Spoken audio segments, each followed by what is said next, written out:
Hello, fellow humans, and welcome to Great News for the Planet this week. This is a J-Mac Mingo production.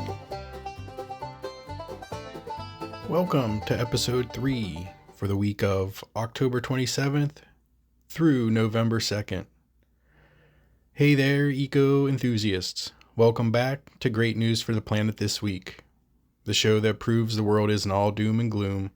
We bring you the real stories of recovery, resilience, and ridiculously good humans making things better for Mother Earth. So grab your favorite reusable mug, take a deep breath of nice fresh air, and let's dive into this week's lineup. From roaring Wildcats to flying Condors, and some seriously smart student scientists.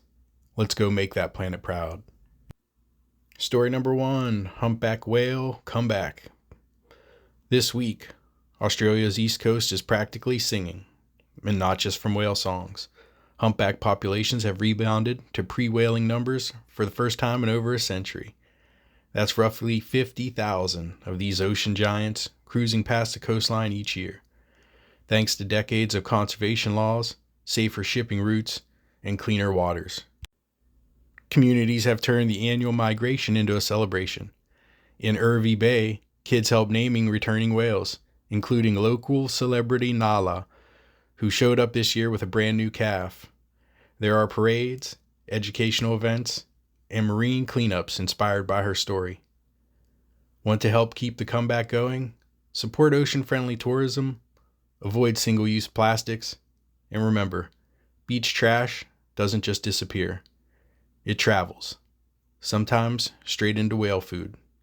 Let's keep their dinner table clean and their songs loud and proud. Story number 2, Scottish Wildcats roar back. From ocean waves to mountain caves, Scotland's Wildcats are back. Once thought extinct, these small but fierce predators have been reintroduced into the Cairngorms. 18 new cats joined the landscapes this month, bringing the total number of wild-born kittens to more than 60. Each cat is fitted with a tracking collar to help scientists monitor how they adapt, and the early signs are good. They're hunting, denning, and showing all instincts of their wild ancestors. It's part of a massive rewilding push that's turning the Highlands into a sanctuary for native species.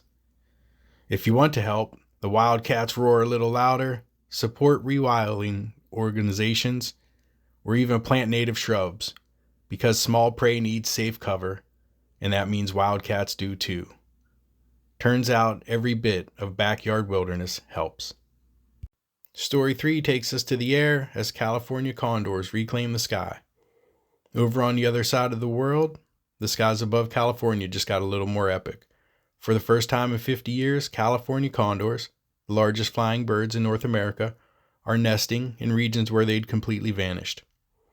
This comeback is the result of years of conservation, captive breeding, and a major effort to remove lead from ammunition, a silent killer that nearly wiped these giants out. Now these feathered giants are soaring again, stretching their 9-foot wingspans over new habitats in Central California and Baja. Want to help keep them flying? Support local wildlife centers and raptor rescue programs. And if you hunt or fish, switch to lead-free gear. The condors will thank you, probably from about 2,000 feet above your head. Story 4, Project Sprout blossoms in Wodonga, Australia. Down in Victoria, Australia, community hands are hard at work planting the future. Project Sprout brought together hundreds of volunteers, from school kids to retirees, to plant thousands of native trees and shrubs. Their mission? Reconnect fragmented habitats for pollinators and birds. The best part is how inclusive the project is. Kids learn to identify native species, families get outside together, and even local businesses pitch in with materials. The results are already visible. Butterflies and bees are back, and the soil's looking healthier than ever. If you want to start your own mini sprout, plant pollinator-friendly flowers, skip the pesticides, and leave a small wild patch in your yard or balcony. Sometimes helping the planet is as simple as letting the clover bloom. Story 5 brings us to campus. Northwestern engineers create plastic-eating enzyme coating. Here's one for you science nerds, like me, and anyone who's ever stood at a recycling bin wondering, is this actually going to get recycled? Researchers at Northwestern University have created a plastic-eating enzyme coating that helps break down PET plastics, the kind found in bottles and food packaging. The coating clings to surfaces and activates when exposed to moisture and light, a kind of self-cleaning, planet-friendly layer of magic. This discovery could revolutionize how recycling plants operate, speeding up decomposition and reducing landfill buildup.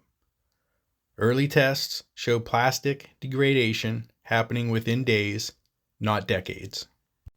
You can support innovations like this by recycling responsibly, supporting zero waste initiatives, and encouraging local leaders to invest in green tech. Science and sustainability are a powerful team, and they're just getting started. Story 6 keeps us on campus. Students build a wildlife haven in Maryland. And finally, some homegrown inspiration from the U.S. In Lexington Park, Maryland, a group of students transformed an empty field into a thriving gateway native garden. Think milkweed, bee balm, and oak saplings, the kind of plants that invite butterflies, hummingbirds, and pollinators to the party. The garden doubles as a learning lab, where students record bird sightings and insect diversity, contributing data to real scientific projects. It's a perfect example of how community and conservation can grow side by side. If you're feeling inspired, you can do the same. Even a small native plant garden helps restore balance for local ecosystems, and it looks a whole lot better than another boring patch of green lawn. And that's it, folks. That's our 6 stories, and that's your great news for the planet this week. From whales to wildcats to some truly genius students, it's proof that good news isn't rare.